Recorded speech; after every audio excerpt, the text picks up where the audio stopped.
Você não viu nada, velho, disse meu genro depois que eu o vi chegar com uma fortuna. Então Meu nome é Jorge Siqueira, tenho 62 anos e sempre fui um homem simples. Trabalhei a vida inteira como mecânico aqui em Divinópolis, Minas Gerais, e construí minha casa com minhas próprias mãos. Perdi minha Marta há 3 anos para o câncer, e desde então minha única alegria são meus 2 netos, Pedro, de 7 anos, e Lucas, de 5. Nunca imaginei que num sábado comum, ao chegar na casa da minha filha Júlia para buscar os meninos, eu veria algo que mudaria tudo. Eram 4 da tarde daquele dia de março, quando parei o carro na frente da casa deles. O sol ainda estava alto, aquele calor típico de Minas que faz o asfalto fumegar. Desci do carro e vi que a janela da sala estava entreaberta. Foi então que eu ouvi passos apressados dentro da casa e vi meu genro Cláudio entrando pela porta dos fundos, carregando uma mala preta. Ele olhou para os lados com nervosismo, como quem não quer ser visto. Meu coração começou a bater mais forte. Algo estava errado, muito errado. Aproximei-me devagar do portão, tentando entender o que estava acontecendo. Através da janela, consegui ver Cláudio abrindo a mala em cima da mesa da sala. Meus olhos se arregalaram quando vi aquilo. Dinheiro. Muito dinheiro. Maços e maços de notas empilhadas. Mais dinheiro do que eu tinha visto na minha vida inteira. Minhas mãos tremeram quando segurei o portão. Naquele momento, Cláudio levantou os olhos e me viu parado ali, olhando pela janela. A expressão no rosto dele mudou na hora. Era medo, raiva e ameaça. Tudo ao mesmo tempo. Ele correu até a porta e me puxou para dentro da casa com força, fechando a porta atrás de mim. Você não viu nada, velho, ele disse, com os dedos apertando meu braço. É melhor manter a boca fechada se não quiser que sua filha e seus netos sofram as consequências. Senti meu sangue gelar. Ali, na sala da casa que eu tinha ajudado minha filha a mobiliar, eu estava sendo ameaçado pelo homem que jurei aceitar como família. E naquele instante, eu sabia que minha vida pacata tinha acabado. Agora, eu precisava descobrir a verdade. Deixe nos comentários de onde você está assistindo esse vídeo e se inscreva no canal para não perder nenhuma história que pode tocar seu coração. Saí da casa da Júlia naquela tarde com as pernas tremendo. Cláudio tinha me empurrado para fora depois da ameaça, dizendo que os meninos não estavam prontos ainda e que eu deveria voltar mais tarde. Entrei no meu Uno 95, aquele carrinho velho que me acompanha há anos, e fiquei ali parado, com as mãos no volante, tentando processar o que tinha acabado de ver. O sol de março batia forte no para-brisa, mas eu sentia frio por dentro. Aquela mala cheia de dinheiro não saía da minha cabeça. Quanto tinha ali? 50 mil, 100 mil, mais? E de onde tinha vindo? Cláudio ganhava bem como gerente da concessionária, mas não tanto assim. Não aquela fortuna toda de uma vez. Liguei o carro e dirigi até minha casa, a apenas 10 minutos dali. Moro numa rua tranquila do bairro Cidil, numa casa simples de 3 cômodos que construí tijolo por tijolo há 30 anos. Cada canto daquela casa tinha a marca das minhas mãos e do suor da minha Marta. Ela sempre dizia que nossa casa não era grande, mas era cheia de amor. Sentei na varanda olhando para o ipê amarelo que plantei quando Júlia nasceu. As flores tinham caído todas e só restavam os galhos secos esperando a próxima florada. Era assim que eu me sentia naquele momento. Vazio, esperando que algo novo crescesse, mas sem saber se teria força para florescer de novo. Você não viu nada, velho. As palavras de Cláudio ecoavam na minha cabeça como um martelo. Ele tinha me chamado de velho, não de sogro, não de senhor Jorge. Velho, como se eu fosse um estorvo, alguém que atrapalhava seus planos. Peguei meu celular velho e pensei em ligar para a Júlia, mas o que eu diria? Filha, seu marido chegou em casa com uma mala cheia de dinheiro e me ameaçou? Ela provavelmente não acreditaria. Júlia sempre foi cega para os defeitos de Cláudio. Desde que se casaram 8 anos atrás, ela só via nele o homem que prometeu dar a ela uma vida melhor do que a que eu pude oferecer. E talvez ela tivesse razão em parte. Eu era só um mecânico aposentado. Minha pensão mal dava para as contas. Não podia dar a ela viagens, roupas caras ou uma casa grande, mas eu dei amor, respeito e dignidade. Valores que, aparentemente, não pagavam contas no mundo que Cláudio vivia. A noite caiu sobre Divinópolis, E eu continuava ali, sentado na varanda, vendo os vizinhos voltando do trabalho, as crianças brincando na rua, a vida seguindo seu curso normal. Mas para mim, nada era mais normal. Às 8 da noite, meu celular tocou. Era Júlia. Oi, pai, desculpa pelo mal-entendido de hoje.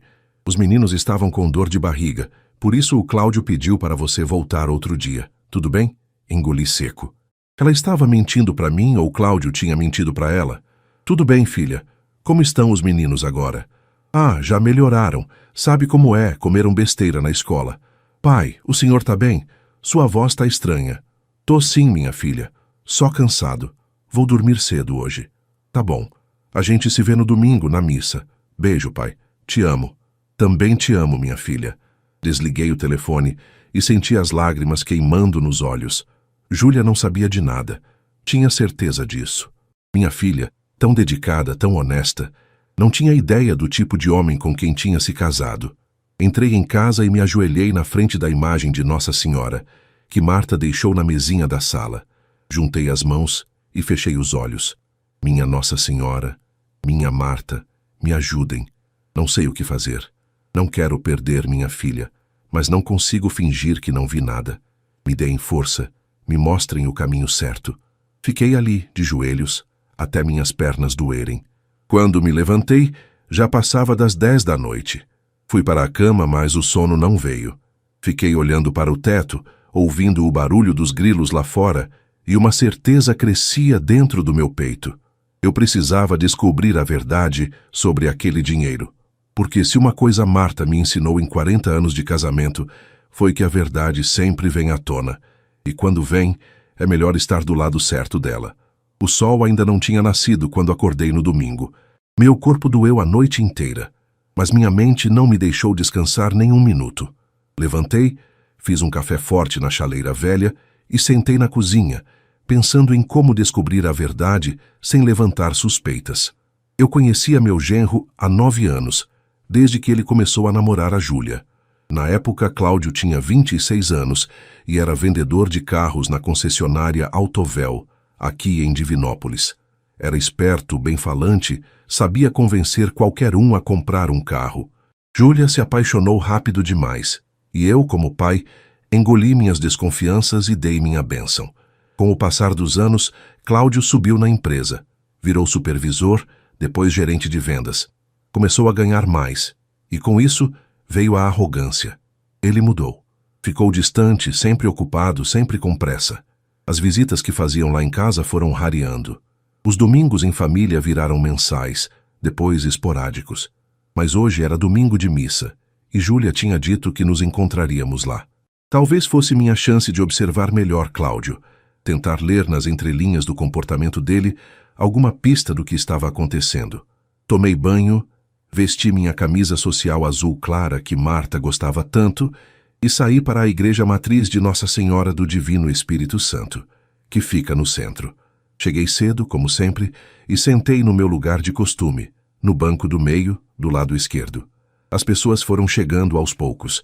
Dona Creuza com suas 3 filhas, seu Antônio do Mercadinho, a família Rodrigues inteira. Divinópolis é assim, uma cidade onde todo mundo se conhece, onde as notícias voam de boca em boca mais rápido que o vento. Júlia chegou com os meninos, mas Cláudio não estava com eles. Bom dia, pai. Júlia me beijou no rosto e os meninos se jogaram no meu colo. Vô, olha meu dente mole. Pedro abriu a boca mostrando o dente da frente balançando. Cláudio não veio? Perguntei, tentando soar casual. Ah, pai, ele teve que trabalhar. Disseram que chegou um carregamento importante hoje de manhã na concessionária e ele precisou ir resolver. Coisa de trabalho, sabe como é. Trabalhar num domingo de manhã? Minha desconfiança aumentou. A missa começou e o padre Antônio subiu no altar. Ele era um homem de 58 anos, cabelos grisalhos, olhar sereno. Conhecia a dor de cada pessoa daquela igreja. Tinha acompanhado Marta nos últimos dias dela. Tinha segurado minha mão no dia do enterro. Hoje vamos refletir sobre a verdade, começou o padre. E senti como se ele estivesse falando diretamente comigo. A verdade liberta, mas também dói.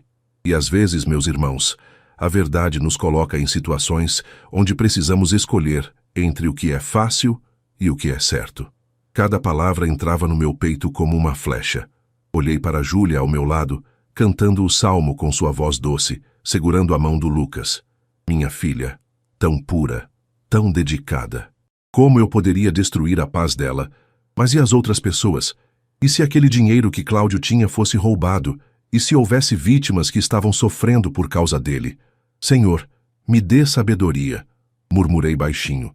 Depois da missa, no estacionamento da igreja, encontrei seu Geraldo, meu amigo desde os tempos de escola. Geraldo tinha 67 anos, era viúvo também, e morava a 2 quadras da minha casa. Era a pessoa mais sensata que eu conhecia. Jorge, você tá com uma cara péssima. Aconteceu alguma coisa? Olhei em volta para ter certeza de que ninguém estava ouvindo. Geraldo, preciso falar com você. Pode aparecer lá em casa hoje à tarde? Claro, companheiro. Lá pelas 3 eu tô aí. Às 3 em ponto, Geraldo tocou a campainha. Sentamos na varanda, cada um com um copo de suco de laranja que eu tinha espremido. Contei tudo para ele. A mala, o dinheiro, a ameaça, a desconfiança. Geraldo me ouviu em silêncio, balançando a cabeça de vez em quando. Jorge, isso é sério. Muito sério. Você não pode ficar calado, mas também não pode agir por impulso. Eu sei, Geraldo. Mas e a Júlia? E os meninos? É justamente por eles que você precisa descobrir a verdade. Se o Cláudio está envolvido em algo sujo, uma hora a casa cai. E quando cair, pode cair em cima da sua filha também. Geraldo tinha razão. Eu precisava agir, mas com inteligência. Você conhece alguém que trabalha na Autovel? Perguntei. Conheço, o Marcelo, filho da comadre Neuza. Ele é mecânico lá. Por quê? Preciso saber o que anda acontecendo naquela concessionária. Vou conversar com ele amanhã, discretamente. Mas, Jorge, se isso for o que eu estou pensando, você vai precisar de mais que informação. Vai precisar de coragem. Geraldo foi embora quando o sol começou a se pôr. Fiquei ali, vendo a luz dourada do fim de tarde pintar o céu de Divinópolis. Pensei em Marta, em como ela sempre dizia que Deus não dá um fardo maior do que podemos carregar.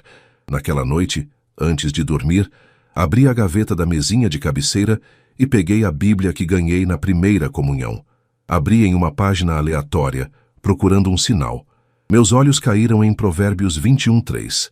Praticar a justiça e o direito é mais aceitável ao Senhor do que oferecer-lhe sacrifícios. Fechei o livro e abracei ele contra o peito. A mensagem estava clara.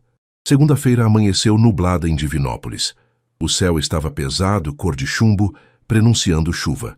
Acordei com a sensação de que algo estava prestes a mudar. Tomei meu café da manhã simples, pão com manteiga e café preto, e fiquei esperando o telefone tocar. Geraldo tinha prometido me ligar assim que conversasse com Marcelo, o mecânico da concessionária. Eram quase 11 da manhã quando o celular finalmente tocou. Jorge, preciso falar com você pessoalmente. Tô indo aí. 20 minutos depois, Geraldo estava sentado na minha sala, com uma expressão séria no rosto. Conversei com o Marcelo. Jorge, a coisa é pior do que eu imaginava. Senti meu estômago apertar. Fala, Geraldo. O Marcelo disse que tem algo estranho acontecendo na Autovel há uns 2 anos. Tem gente comprando carro financiado. Gente simples, trabalhador como nós. E depois de alguns meses, os carros somem. Como assim somem? Eles são apreendidos, Jorge. Dizem que é por falta de pagamento, mas muitos desses clientes juram que estavam pagando em dia. Tem gente que perdeu carro, perdeu dinheiro da entrada, ficou com o nome sujo e ainda tem que pagar o resto do financiamento. Meu coração disparou. Aquela mala cheia de dinheiro começava a fazer sentido. E o Cláudio tem a ver com isso? Marcelo não quis falar muito, mas disse que seu genro é o gerente responsável pelos contratos de financiamento. Ele que aprova, ele que lida com os bancos, ele que controla tudo.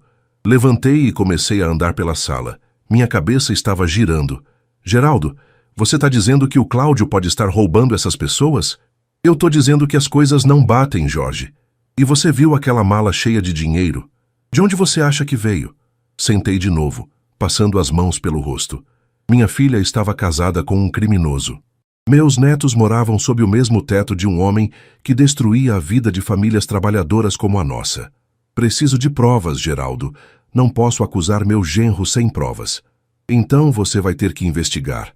Mas cuidado, Jorge. Esse tipo de gente não brinca em serviço. Depois que Geraldo foi embora, fiquei pensando em como conseguir provas. Eu não entendia de computador, de documentos, de contratos. Era um mecânico aposentado, mas conhecia gente, conhecia a cidade e sabia ouvir. Na terça-feira de manhã, fui até a padaria do seu Osvaldo, perto da praça. Era um lugar onde sempre tinha gente conversando, trocando notícias da cidade. Bom dia, seu Jorge, o de sempre? Seu Osvaldo era um homem gordo, de bigode grisalho, sempre sorridente. Bom dia, Osvaldo. Me vê um pão na chapa e um café, por favor. Sentei numa mesinha perto da janela. Duas mulheres conversavam na mesa ao lado. Eu te falo, comadre, foi a maior decepção. A gente economizou tanto para dar de entrada naquele carro, e agora levaram ele embora. Mas como, Lúcia? Você não estava pagando direitinho? Tava. Todas as parcelas em dia. Mas disseram que tinha algum problema no contrato, que o financiamento não foi aprovado direito. Agora meu marido tá tendo que pegar ônibus para trabalhar e a gente ainda tá devendo o resto do dinheiro. Meu sangue ferveu. Levantei e, com todo o respeito, me aproximei. Com licença, dona. Perdoe a intromissão, mas não pude deixar de ouvir. A senhora comprou esse carro na Autovel? A mulher Lúcia me olhou surpresa. Comprei, sim, senhor. Por quê? Poderia me contar o que aconteceu? Sou Jorge Siqueira, mecânico aposentado. Tô fazendo uma pesquisa sobre problemas com concessionárias. Não era bem mentira. Eu estava pesquisando. Lúcia me contou toda a história. Ela e o marido tinham comprado um Gol 2018, dado R$10 mil de entrada, e começado a pagar as parcelas de R$800 por mês. Depois de 6 meses pagando certinho, receberam um comunicado dizendo que o financiamento tinha sido negado pelo banco e que o carro seria apreendido. Perderam a entrada, perderam o carro e ainda ficaram devendo. E quem cuidou do financiamento da senhora? Perguntei, já sabendo a resposta. Foi o gerente de lá, um moço muito educado. Cláudio, o nome dele. Senti um nó na garganta. A senhora ainda tem os documentos, os recibos de pagamento? Tenho sim, guardei tudo. Vai que um dia a justiça olhe pra gente, né? A senhora poderia me emprestar esses documentos só para tirar umas cópias. Eu devolvo amanhã mesmo. Lúcia hesitou, mas algo no meu olhar deve ter transmitido sinceridade. Tá bom. Moro ali na Rua das Flores, número 342. Pode passar lá às 14h. Agradeci e saí da padaria com o coração apertado. Agora eu tinha uma vítima real, com nome, com história, com documentos. Às 14h, toquei a campainha da casa de Lúcia. Era uma casa humilde, com portão de ferro, plantas na varanda. Lúcia me recebeu com uma pasta cheia de papéis. Aqui tá tudo, seu Jorge. Contrato, recibos, e-mails, tudo. Vou cuidar bem, pode deixar. E dona Lúcia, a senhora conhece mais alguém que passou por isso? Conheço. Tem o Toninho, vizinho daqui, que também perdeu o carro. E a dona Ivone, lá da feira. Acho que tem mais gente. Voltei para casa com a pasta debaixo do braço. Trancado no meu quarto, espalhei todos os documentos na cama e comecei a ler. Não entendia muito de contratos, mas algumas coisas eram óbvias. Os recibos de pagamento estavam todos ali, carimbados e assinados. Lúcia tinha pagado tudo certinho. Então por que o carro foi tomado? Peguei meu celular e fotografei cada documento, cada recibo, cada e-mail. Guardei tudo numa pasta no celular que chamei de provas. Naquela noite, sentado na varanda, vi um carro parar na frente de casa. Era um Audi preto, importado. Cláudio desceu dele. Meu sangue gelou. Boa noite, sogro. A voz dele era fria, controlada. Boa noite, Cláudio. Que surpresa. Resolvi passar aqui para ter uma conversa. Posso entrar? Não era um pedido. Era uma ordem. Entramos. Cláudio sentou no sofá, olhando ao redor como se estivesse avaliando o valor de cada móvel velho. Sogro, vim aqui para ter certeza de que nos entendemos bem sobre o que você viu sábado passado. Entendemos, Cláudio. Porque se eu descobrir que o senhor anda fazendo perguntas, anda investigando minha vida, as coisas podem ficar muito feias. E não só para mim, para a Júlia também, para os meninos. O senhor me entende? Era uma ameaça direta. Entendo perfeitamente. Ótimo. Então vamos todos seguir com nossas vidas em paz, não é mesmo? Ele se levantou e foi em direção à porta. Antes de sair, virou-se. E sogro, esse seu celular aí sempre fotografa muita coisa? Meu coração parou. Ele sabia. Fotografo às vezes. Paisagens, por quê? Por nada. Só tome cuidado com o que fotografa. Às vezes, as fotos certas caem nas mãos erradas e causam acidentes. Ele saiu, deixando a ameaça pairando no ar. Quando o som do Audi sumiu na rua, minhas pernas fraquejaram. Sentei no sofá, tremendo. Cláudio tinha me rastreado. Ele sabia que eu estava investigando. E acabara de me ameaçar abertamente. Mas uma coisa ele não sabia. Eu era apenas um velho, mas um velho que não tinha mais nada a perder. E quando um homem não tem nada a perder, ele se torna perigoso. Na quarta-feira de manhã, acordei com o corpo dolorido e a mente confusa. A visita de Cláudio tinha me deixado alerta a noite toda. Cada barulho na rua me fazia pular da cama e ir até a janela. Dormi no máximo 2 horas. Olhei para o relógio. 6h30 da manhã. O sol começava a iluminar Divinópolis com aquela luz suave do amanhecer. Precisava conversar com alguém e sabia exatamente quem. Tomei banho, me arrumei e às 7h15 estava tocando a campainha da casa paroquial, ao lado da igreja matriz. Dona Conceição, a governanta, abriu a porta. Seu Jorge, bom dia, tá tudo bem? Bom dia, Dona Conceição. O padre Antônio já acordou? Preciso muito falar com ele. Acordou sim. Ele tá tomando café. Entra, entra. Entrei na sala simples da casa paroquial. Padre Antônio apareceu logo, ainda de chinelos, com uma caneca de café na mão. Jorge, que surpresa boa. Senta aqui, meu filho. Quer um café? Quero sim, padre. Obrigado. Sentamos à mesa da cozinha. Dona Conceição nos serviu pão de queijo quentinho e café fresco. O cheiro era reconfortante, me fez lembrar da Marta fazendo café da manhã. O que te traz aqui tão cedo, Jorge? Pela sua cara, não é uma visita de cortesia. Respirei fundo. Padre Antônio era um homem de confiança, alguém que conhecia os segredos de metade da cidade e nunca contou nada a ninguém. Padre, tô num dilema muito grande. Descobri algo sobre meu genro, algo sério, e não sei o que fazer. Contei tudo. Desde a mala de dinheiro até a ameaça da noite anterior. Padre Antônio me ouviu em silêncio, tomando seu café devagar, os olhos fixos em mim. Quando terminei, ele suspirou fundo. Jorge, você está numa situação muito delicada. Mas vou te dizer uma coisa. A verdade sempre prevalece, sempre. E o silêncio diante do mal é também uma forma de ser cúmplice. Mas, padre, e a Júlia? E meus netos? Se eu denunciar o Cláudio, vou destruir minha família. Ou vai salvar sua filha de algo muito pior no futuro. Jorge, pensa bem. Se o Cláudio está fazendo isso, uma hora ele vai cair. Criminosos sempre caem. E quando ele cair, pode arrastar sua filha junto.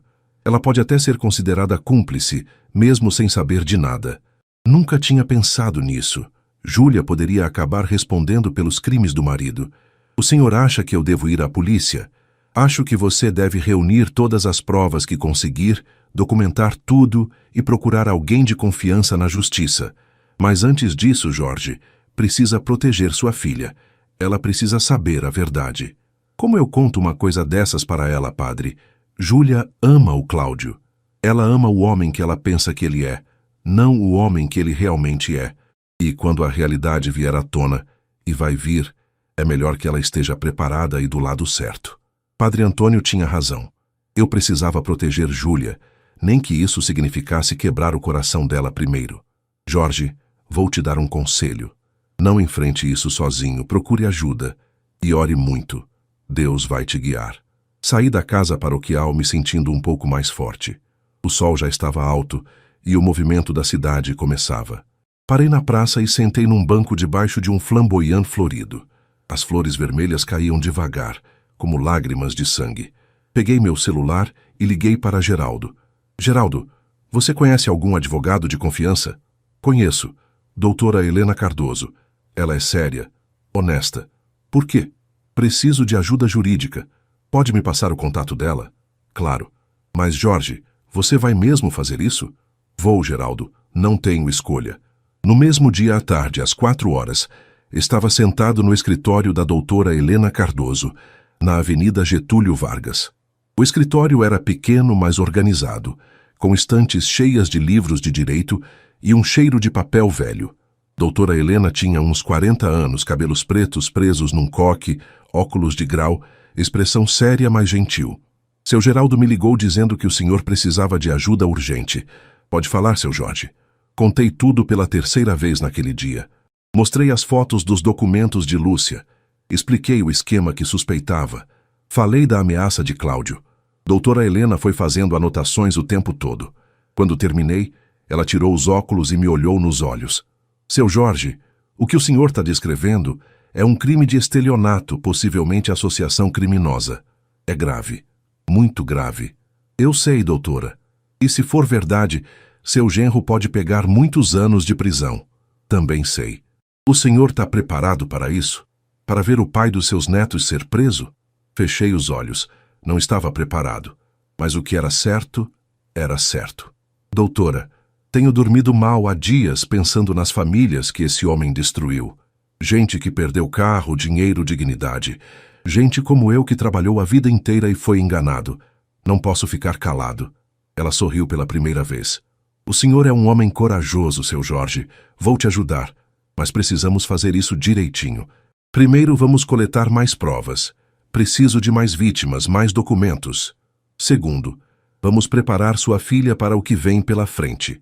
E terceiro, vamos acionar o Ministério Público e a polícia no momento certo. Quanto tempo isso vai levar? Algumas semanas, talvez um mês, mas vai valer a pena. Saí do escritório me sentindo mais seguro. Eu não estava mais sozinho. Tinha um padre, um amigo, e agora uma advogada do meu lado. Naquela noite, em casa, me ajoelhei de novo na frente da imagem de Nossa Senhora. Minha Nossa Senhora, sei que o caminho vai ser difícil, mas o Senhor me deu essa missão. Vou fazer o que é certo, custe o que custar. Proteja minha Júlia, proteja meus netos e me dê forças. Dormi melhor naquela noite. Pela primeira vez desde o sábado fatídico, senti que tinha um propósito, um plano, e que Deus estava comigo. Os dias seguintes foram intensos. Doutora Helena me deu uma lista de coisas para fazer. Encontrar mais vítimas, coletar documentos, anotar datas, nomes, valores. Virei um detetive aos 62 anos. Na quinta-feira de manhã, voltei à padaria do seu Osvaldo. Lúcia tinha me dado os nomes de outras pessoas que tinham sido enganadas pela Autovel. Toninho e Dona Ivone eram os primeiros da lista. Encontrei Toninho no ferro velho onde ele trabalhava, na saída da cidade.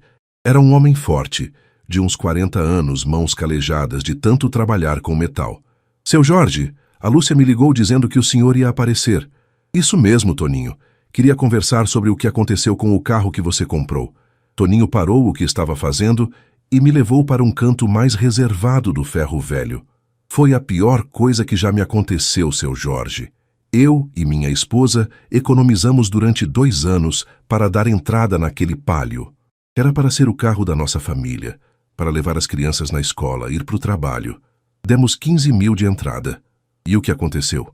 Paguei 8 parcelas certinhas, de R$ 900 cada. Do nada, veio um caminhão guincho e levou o carro. Disseram que o financiamento não tinha sido aprovado, que eu não tinha direito ao carro. Perdi a entrada, perdi o que já tinha pago e ainda fiquei com o nome sujo. Você lembra quem cuidou do seu financiamento? Lembro. O gerente Cláudio. Até comentei com minha esposa que ele era muito atencioso, que explicava tudo direitinho. Agora vejo que era tudo mentira. Toninho, você ainda tem os documentos? Tenho. Guardei tudo porque um dia vou processar aquela concessionária. Posso tirar cópias?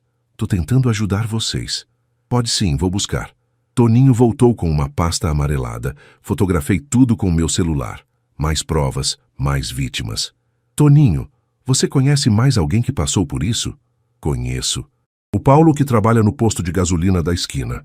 E a dona Marlene, que vende pastel na feira. Acho que tem uns 10 casos só aqui no bairro. 10 casos. Meu Deus. Quantas famílias Cláudio tinha destruído? Passei o resto da semana visitando pessoas. Paulo do posto. Dona Marlene da feira. Seu Valdir, aposentado como eu. Dona Aparecida, que trabalhava de faxineira. Cada história era mais triste que a outra. Gente simples que tinha economizado anos para comprar um carro e tinha sido enganada. No sábado eu tinha 16 casos documentados, 16 famílias, 16 histórias de dor. Levei tudo para a doutora Helena no sábado de manhã. Seu Jorge, isso aqui é ouro, é prova suficiente para abrir um inquérito, mas agora vem a parte mais difícil. Qual? Conversar com sua filha. Meu estômago se apertou. Eu sei que preciso fazer isso, doutora. mas não sei como. Quer que eu vá com o senhor? Seria bom.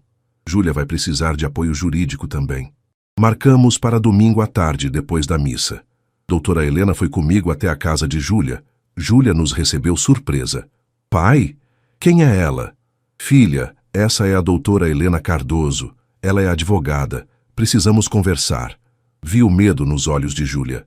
Pai, aconteceu alguma coisa? O senhor está bem? Eu estou bem, minha filha. Mas tem algo que você precisa saber. Podemos entrar? Cláudio não estava em casa. Tinha ido jogar futebol com os amigos.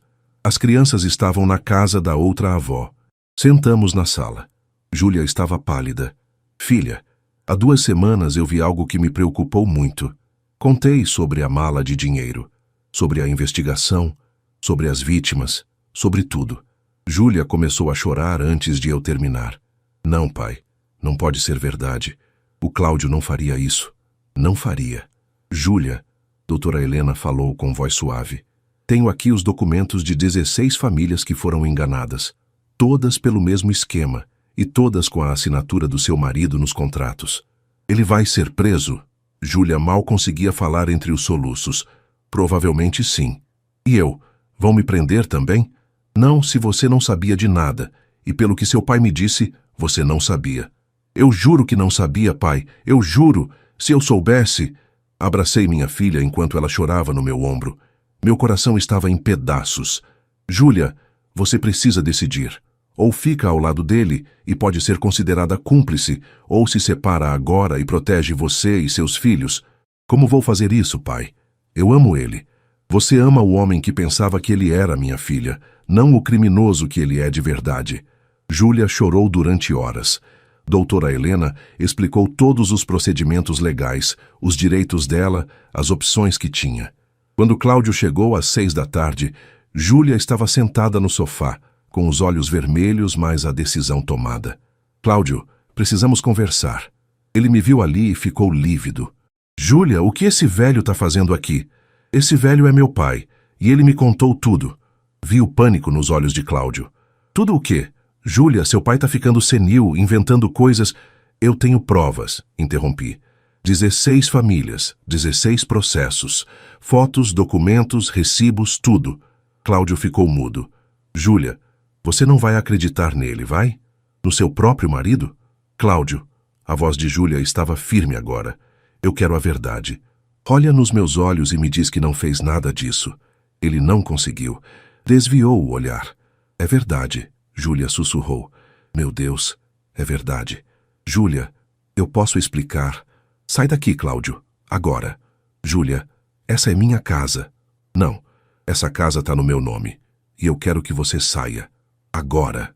Pela primeira vez vi minha filha tomar uma decisão assim. Firme, forte. Cláudio pegou as chaves e saiu batendo a porta. Júlia desabou no sofá. O que vai acontecer agora, pai? Agora, minha filha, vamos fazer justiça. A semana que se seguiu foi a mais difícil da minha vida desde que perdi Marta. Júlia ficou na minha casa com os meninos. Ela não conseguia voltar para aquela casa onde tinha descoberto que viveu anos ao lado de um criminoso. Pedro e Lucas não entendiam nada.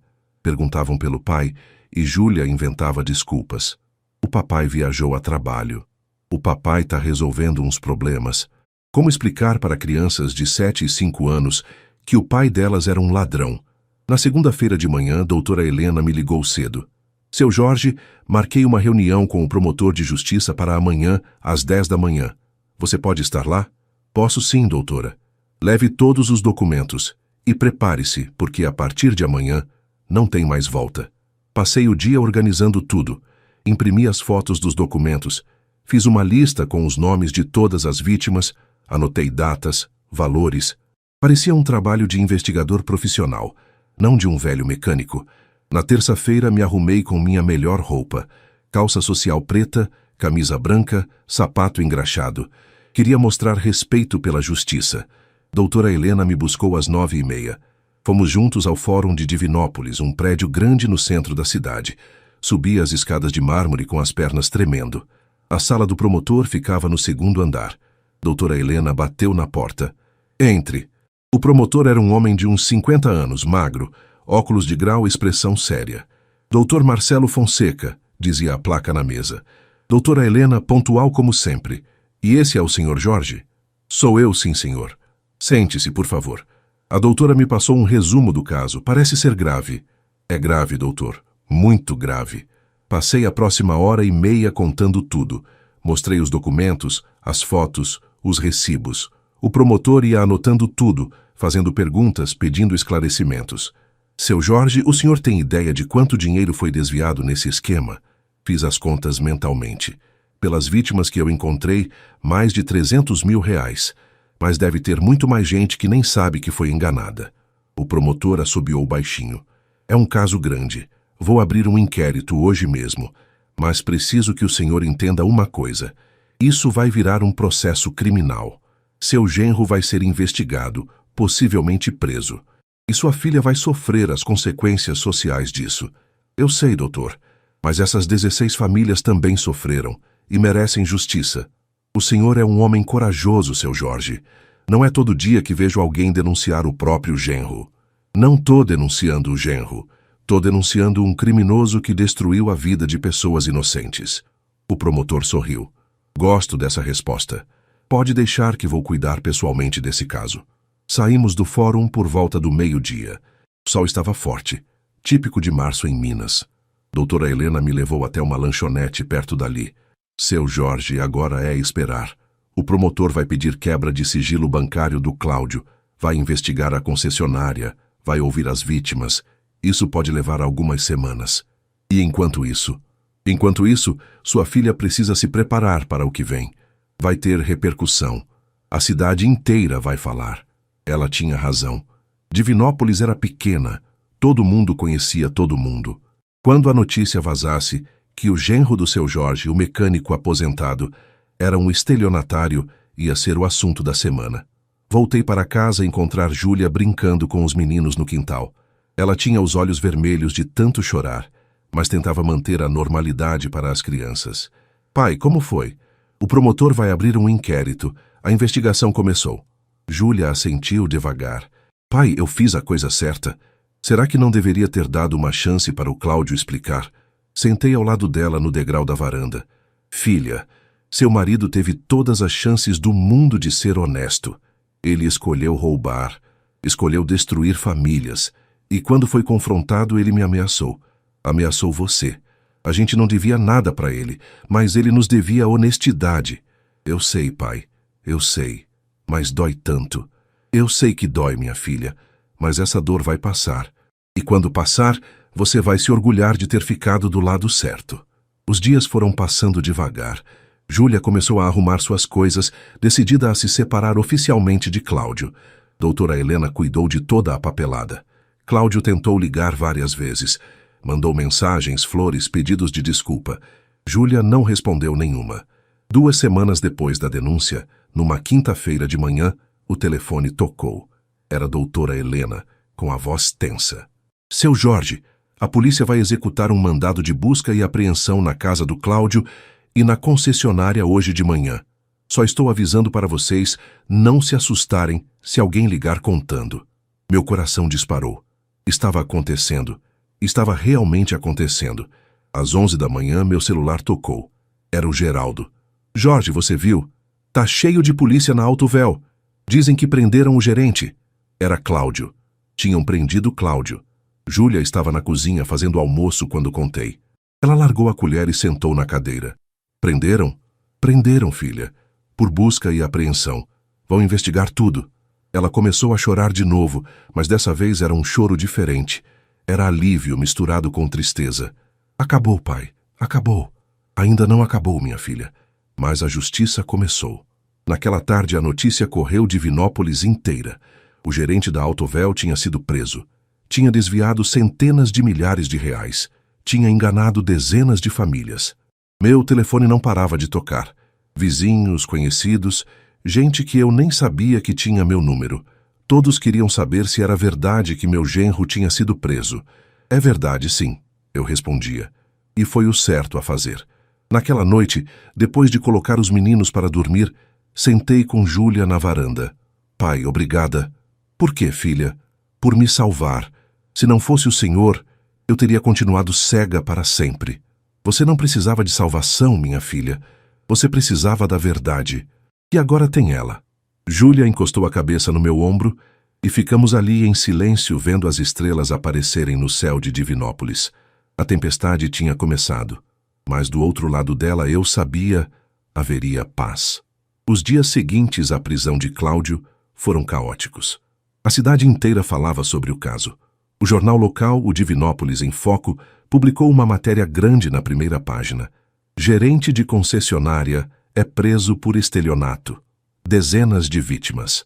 Júlia mal conseguia sair de casa. Quando ia ao mercado ou à escola buscar os meninos, sentia os olhares, ouvia os cochichos. Aquela é a mulher do ladrão. Pobrezinha, será que ela sabia? Os filhos vão crescer com que exemplo? Numa manhã de sexta-feira, Júlia estava tomando café comigo quando começou a chorar. Pai, não aguento mais. Ontem na escola, a mãe de uma colega do Pedro virou as costas quando tentei cumprimentar.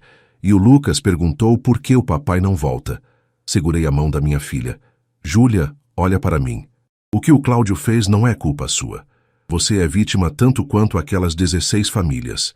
Levanta a cabeça e anda com dignidade, porque você não tem do que se envergonhar. Mas, pai, a cidade inteira está falando da gente. Deixa falarem. Daqui a um mês tem outro escândalo e vão esquecer da gente. O importante é que você sabe a verdade. E eu sei a verdade. E Deus sabe a verdade. Naquele mesmo dia à tarde, doutora Helena me ligou. Seu Jorge, preciso que venha ao meu escritório. Tem novidades. Cheguei lá em 20 minutos. A expressão dela era séria. Sentou, seu Jorge. A investigação avançou rápido. A polícia encontrou provas contundentes na casa do Cláudio e na concessionária. Documentos falsos, contratos adulterados, registros de transferências bancárias. E tem mais. Mas Cláudio não agia sozinho. Tem pelo menos mais 3 pessoas envolvidas. O dono da concessionária, um despachante e um funcionário do banco. Meu Deus, era uma quadrilha. E a boa notícia, doutora Helena continuou, é que todas as vítimas vão ser ressarcidas. A justiça bloqueou as contas bancárias de todos os envolvidos e vai devolver o dinheiro roubado. E Lúcia, Toninho, todos vão receber de volta? Todos. Pode levar alguns meses, mas vão receber. Senti uma onda de alívio. Aquelas famílias iam ter justiça. E o Cláudio? Vai responder por estelionato qualificado, formação de quadrilha e lavagem de dinheiro. Pode pegar de 6 a 12 anos de prisão. 12 anos. Meus netos iam crescer sem o pai. Seu Jorge, sei que isso é difícil, mas o senhor fez a coisa certa. Eu sei, doutora, eu sei. No sábado, fui visitar Lúcia para dar a notícia. Ela chorou quando contei que ia receber o dinheiro de volta. Seu Jorge, o senhor é um anjo. Um anjo que Deus mandou para nos ajudar. Não sou anjo não, dona Lúcia. Sou só um velho que não consegue ficar calado diante da injustiça. Visitei Toninho também, e Paulo, e dona Marlene, e todos os outros. A gratidão deles me enchia o coração. Seu Jorge, o senhor sacrificou sua própria família para nos ajudar, disse Toninho. Isso é coragem, isso é caráter. Não sacrifiquei minha família. Salvei minha família de continuar vivendo numa mentira. No domingo fui à missa como sempre. Padre Antônio me viu e sorriu do altar. No final da celebração ele fez um anúncio. Meus irmãos, hoje quero falar sobre coragem. Coragem não é não ter medo. Coragem é ter medo e ainda assim fazer o que é certo. Temos entre nós um homem que exemplifica isso. Um homem que escolheu a justiça em vez do conforto, a verdade em vez do silêncio. Que Deus abençoe esse homem e todos aqueles que, como ele, lutam pelo que é justo. Senti os olhos de toda a igreja em mim. Alguns sorriram, outros acenaram com a cabeça. Eu sabia que Padre Antônio estava falando de mim. Depois da missa, no estacionamento, várias pessoas vieram me cumprimentar. Seu Jorge, o senhor é um exemplo. Parabéns pela coragem. Deus vai recompensar o senhor. Voltei para casa com o coração mais leve. Pela primeira vez em semanas, senti que tinha feito a escolha certa. Júlia estava na cozinha preparando o almoço. Os meninos brincavam no quintal. Pai, recebi uma ligação do Cláudio. Meu corpo ficou tenso. O que ele queria? Queria falar com os meninos. Eu deixei. Ele chorou, pai. Disse que errou, que se arrepende, que ama a gente. E você acreditou? Não sei.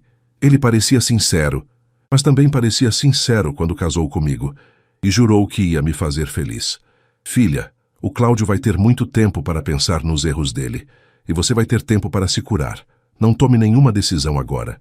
Não vou tomar, pai, mas uma parte de mim ainda ama ele, ou ama o homem que eu pensava que ele era. É normal, minha filha. Amor não desaparece da noite para o dia, mas o amor sozinho não sustenta um casamento. Precisa ter confiança, respeito, honestidade. E isso vocês não têm mais. Júlia assentiu devagar. O senhor está certo, pai, como sempre. Naquela tarde, sentados na varanda, Júlia me fez uma pergunta. Pai, o senhor se arrepende de ter denunciado? É, pensei antes de responder. Não, filha, me arrependo de ter demorado. Deveria ter denunciado no momento em que vi a mala. Talvez tivesse evitado que mais pessoas fossem roubadas. Mas e eu? E os meninos? Vocês vão ficar bem. São fortes, são honestos, têm caráter. E têm a mim. Sempre vão ter a mim. Júlia abraçou meu braço. Eu sei, pai. E isso é tudo que preciso. O sol começou a se pôr, pintando o céu de laranja e roxo. O ipê no quintal tinha começado a brotar folhas novas. Em breve, as flores voltariam. E assim como aquela árvore, eu sabia que nós também voltaríamos a florescer. 3 meses se passaram desde a prisão de Cláudio. 3 meses de audiências, depoimentos, papelada. Júlia finalmente conseguiu o divórcio. A casa onde ela morava com Cláudio foi vendida para pagar parte das indenizações. Ela e os meninos se mudaram definitivamente para a minha casa. Era apertado. Júlia dormia no meu quarto, eu no sofá, e os meninos no quartinho que antes era depósito. Mas era honesto, era digno, e era cheio de amor. Pedro e Lucas aos poucos foram entendendo que o pai tinha feito coisas erradas e estava pagando por isso. Era difícil explicar para crianças, mas Júlia fez o melhor que pôde. O papai fez escolhas ruins, meus amores. E agora ele precisa aprender que escolhas ruins têm consequências. O julgamento de Cláudio foi marcado para a 1ª semana de junho. Doutora Helena me ligou na véspera. Seu Jorge, amanhã é o grande dia. O senhor vai estar lá? Vou sim, doutora. Prometi para as vítimas que ia ver isso até o fim. E sua filha? Ela vai também. Disse que precisa fechar esse ciclo. Na manhã do julgamento, o céu estava nublado. Chovia fino, aquela garoa típica de junho em Minas. Júlia se vestiu de preto, como se fosse a um funeral. De certa forma era, o funeral do homem que ela pensava que tinha conhecido. Chegamos ao fórum às 8 da manhã. A sessão começaria às 9. A sala de audiências estava cheia. As vítimas, seus advogados, jornalistas, curiosos, todos queriam ver o gerente ladrão ser julgado. Cláudio entrou algemado, escoltado por 2 policiais. Ele tinha emagrecido. O rosto estava pálido. Tinha olheiras profundas. Quando viu Júlia, seus olhos se encheram de lágrimas. Júlia, ele sussurrou. Júlia desviou o olhar. O juiz entrou. Doutor Renato Silva, um homem de 60 anos, conhecido por ser justo, mas rigoroso. Iniciamos a sessão. O réu Cláudio Mendes responde por estelionato qualificado, formação de quadrilha e lavagem de dinheiro. Que fale primeiro o Ministério Público. O promotor, Dr. Marcelo Fonseca, se levantou. Meritíssimo, o Ministério Público vem apresentar provas contundentes contra o réu. Durante 2 anos, Cláudio Mendes liderou um esquema criminoso que fraudou dezenas de famílias trabalhadoras. Ele adulterava contratos de financiamento, desviava dinheiro de entrada e depois mandava apreender os veículos deixando as vítimas sem carro e ainda endividadas. O promotor foi apresentando as provas. Documentos, extratos bancários, depoimentos. Cada prova era uma facada no coração de Júlia. Quando chegou a hora dos depoimentos das vítimas, Lúcia foi a primeira. Senhor juiz, eu e meu marido trabalhamos tanto para comprar aquele carro. Era o sonho da nossa vida. E esse homem, ela apontou para Cláudio, roubou nosso sonho, roubou nosso dinheiro, roubou nossa dignidade. Toninho falou depois. Eu tenho 4 filhos. Tive que explicar para eles por que o papai não tem mais carro para levar eles na escola. Tive que ver minha esposa chorar porque a gente perdeu tudo. E esse homem não tinha piedade. Ele só queria o dinheiro. Um por um as vítimas contaram suas histórias. Eram histórias de dor, de trabalho jogado fora, de sonhos destruídos. Cláudio chorava copiosamente. Seu advogado tentou argumentar que ele era apenas um peão no esquema, que o verdadeiro culpado era o dono da concessionária. Meu cliente foi coagido, meritíssimo. Ele tinha uma família para sustentar, estava sob pressão. Pressão para roubar? O juiz o interrompeu. Seu cliente tinha uma escolha. Poderia ter denunciado o esquema. Poderia ter saído da empresa. Mas não. Escolheu continuar. Escolheu se enriquecer às custas de inocentes. A sessão durou 6 horas. No final, o juiz deu seu veredicto. Cláudio Mendes, este tribunal te considera culpado de todos os crimes imputados. És condenado a 10 anos de reclusão em regime fechado, mais o pagamento de indenização a todas as vítimas. Que esta sentença sirva de exemplo. Crime não compensa. Nunca compensará. A batida do martelo ecoou na sala como um tiro. Júlia soluçava baixinho ao meu lado. Segurei sua mão. Acabou, filha. Acabou. Cláudio foi levado. Antes de sair, ele gritou. Júlia! Júlia, por favor, perdoa eu. Eu te amo. Júlia não respondeu. Apenas continuou chorando. Saímos do fórum debaixo de garoa. As vítimas me abraçaram, agradeceram, choraram. Seu Jorge, o senhor nos devolveu a justiça, disse Lúcia. Não fui eu, dona Lúcia. Foi Deus. Eu fui só o instrumento. Voltamos para casa em silêncio. Júlia olhava pela janela vendo Divinópolis passar. Pai, eu fiz a coisa certa? Será que 10 anos não é muito? Filha, o juiz deu a sentença justa e Cláudio vai ter 10 anos para refletir, para se arrepender de verdade, para se tornar um homem melhor. Quem sabe um dia ele saia da prisão transformado. E se ele sair e quiser voltar? Querer ver os meninos? Aí você vai decidir. Com o coração, mas também com a razão. E eu vou estar do seu lado, não importa o que você decida. Naquela noite, depois de colocar os meninos para dormir, me ajoelhei na frente da imagem de Nossa Senhora. Minha Nossa Senhora, obrigado por me dar forças. Obrigado por guiar meus passos. Obrigado por permitir que a justiça fosse feita. Agora peço, cuida da minha Júlia, cuida dos meus netos, e se for da vontade de Deus, transforma o coração do Cláudio, para que ele possa ser um homem melhor. Deitei no sofá e pela primeira vez em meses dormi tranquilo. A tempestade tinha passado. O sol voltaria a brilhar. Os meses após o julgamento foram de reconstrução. Júlia voltou a trabalhar como professora, depois de ter tirado uma licença. Os meninos se adaptaram à nova rotina. E eu, aos poucos, voltei à minha vida tranquila. Mas algo tinha mudado em mim. Não era mais apenas o Jorge Siqueira, mecânico aposentado. Era o Jorge Siqueira, o homem que teve coragem de denunciar o próprio genro para fazer justiça.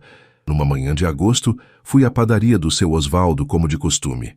Quando entrei, as pessoas começaram a aplaudir. Seu Jorge, o herói de Divinópolis. Fiquei constrangido. Não me via como herói. Tinha apenas feito o que qualquer pessoa honesta deveria fazer. Ah, gente, para com isso. Fiz só minha obrigação. Não, seu Jorge, disse seu Osvaldo. O senhor fez mais que obrigação. O senhor mostrou que honestidade e coragem ainda existem nesse mundo. Sentei na minha mesa de costume e pedi meu café. Lúcia entrou logo depois. Seu Jorge, que bom te ver. Queria te contar. Recebi o dinheiro da indenização. Tudo. Até consegui comprar outro carro, dessa vez à vista. Meu coração se encheu de alegria. Que notícia boa, dona Lúcia. Fico muito feliz por você. E tudo graças ao Senhor. Se não fosse sua coragem, a gente nunca teria justiça. Nos dias seguintes, outras vítimas também me procuraram para contar que tinham recebido a indenização. Toninho abriu uma pequena oficina com o dinheiro. Dona Marlene quitou dívidas antigas. Paulo reformou a casa. Cada história de reconstrução me aquecia o coração. Uma tarde, Padre Antônio me chamou na igreja. Jorge, tenho uma proposta para você. Fala, padre. Você virou uma referência na cidade. As pessoas te admiram. Queria que você desse seu testemunho numa missa, contasse sua história e inspirasse outros a terem coragem também. Padre, eu não sei se consigo falar em público assim. Você consegue, Jorge. Deus vai te dar as palavras. No domingo seguinte, no final da missa, subi ao altar. Minhas pernas tremiam, mas meu coração estava firme. Irmãos, meu nome é Jorge Siqueira. Muitos de vocês conhecem minha história. Descobri que meu genro estava envolvido em crimes. Tive que escolher entre proteger minha família ou fazer justiça. Escolhi fazer as duas coisas. Contei tudo: a mala de dinheiro, a investigação, as vítimas, a denúncia. Falei da dor de Júlia, do sofrimento dos meninos, mas também da paz de ter feito o certo. No final aprendi uma lição. Justiça não é vingança. Justiça é restauração. É devolver às pessoas o que foi roubado delas. E às vezes, para fazer justiça, precisamos ter coragem de enfrentar até aqueles que amamos. Quando terminei, a igreja inteira aplaudiu. Vi Júlia na primeira fileira, chorando e sorrindo ao mesmo tempo. Depois da missa, dezenas de pessoas vieram falar comigo. Alguns me contaram histórias parecidas, de injustiças que sofreram e não tiveram coragem de denunciar. Outros pediram conselhos. Seu Jorge, meu irmão está roubando na empresa onde trabalha. Eu sei, mas tenho medo de denunciar. Denuncie, eu disse. Com amor, mas denuncie. Porque se você ama seu irmão de verdade, vai querer que ele mude antes que seja tarde demais. Nos meses seguintes, minha casa virou ponto de encontro. Pessoas vinham me visitar, pedir conselho, contar problemas. Eu não era psicólogo nem padre, mas era alguém que tinha passado por um teste de fogo e sobrevivido. Júlia floresceu. Voltou a sorrir, a fazer planos. Os meninos cresciam saudáveis e felizes. E eu descobri um novo propósito na vida: ajudar pessoas a terem coragem de fazer o que é certo. Uma noite de outubro, Júlia sentou comigo na varanda. Pai, recebi uma carta do Cláudio. Meu corpo ficou tenso. O que ele disse? Que está se arrependendo, que está fazendo terapia na prisão, estudando, tentando ser uma pessoa melhor. Pediu permissão para ver os meninos. E você vai deixar? Não sei, pai. Uma parte de mim quer dar essa chance para ele, pelos meninos. Mas outra parte tem medo. Júlia, olha para mim. O Cláudio fez coisas terríveis, mas ele ainda é o pai das crianças. Se ele realmente mudou, se está se esforçando para ser melhor, talvez mereça uma chance de reconstruir o relacionamento com os filhos. Mas tem que ser nos seus termos, com supervisão, com cuidado. O senhor não vai ficar bravo se eu deixar? Filha, eu não vou ficar bravo. Vou ficar orgulhoso de você, por ser compassiva mesmo depois de tudo. Perdão, não é esquecer. É lembrar e ainda assim escolher não deixar que o passado destrua o futuro. Júlia abraçou meu braço. Obrigada, pai, por tudo. Não precisa agradecer, minha filha. Pais fazem o que tem que ser feito. O ipê no quintal estava cheio de flores amarelas. O vento fazia as pétalas dançarem no ar. A vida estava renascendo. E nós, junto com ela. Um ano se passou desde aquele sábado que mudou tudo. Um ano de dor, de luta, de justiça, mas também de crescimento e cura. Era uma manhã de março, exatamente um ano depois. O céu estava limpo, azul profundo, sem uma nuvem. Acordei cedo e fui sentar na varanda com meu café. Júlia saiu logo depois, também com uma caneca na mão. Bom dia, pai. Não conseguiu dormir? Consegui, mas acordei com o passarinho cantando e resolvi aproveitar o dia. Júlia sentou ao meu lado. Pai, tô pensando em comprar uma casa pequenininha para mim e os meninos. Não que eu não goste de morar aqui, mas você precisa do seu próprio espaço, do seu próprio começo. E com a indenização do Cláudio, dá para dar uma entrada. Acho uma ótima ideia, filha. Você está pronta para isso. E o senhor? Vai ficar bem aqui sozinho? Ri. Filha, eu vivi sozinho durante 3 anos depois que perdi sua mãe. Vou ficar bem. E vocês vão estar pertinho, né? Claro, pai. Sempre. Os meninos acordaram e correram para o quintal. Pedro tinha perdido o dente mole, e Lucas estava orgulhoso porque tinha aprendido a andar de bicicleta. Crianças crescem rápido, especialmente quando são cercadas de amor. No meio da manhã, tocou a campainha. Era Geraldo. Jorge trouxe pão de queijo quentinho que a comadre fez. Entra, Geraldo. Tô justamente tomando café. Sentamos na cozinha, comendo pão de queijo e colocando o papo em dia. Jorge, você virou celebridade. Até o prefeito quer te dar uma homenagem na Câmara. Ah, Geraldo, não precisa disso não. Precisa sim, você fez a diferença, companheiro. Quantos não teriam ficado calados no seu lugar?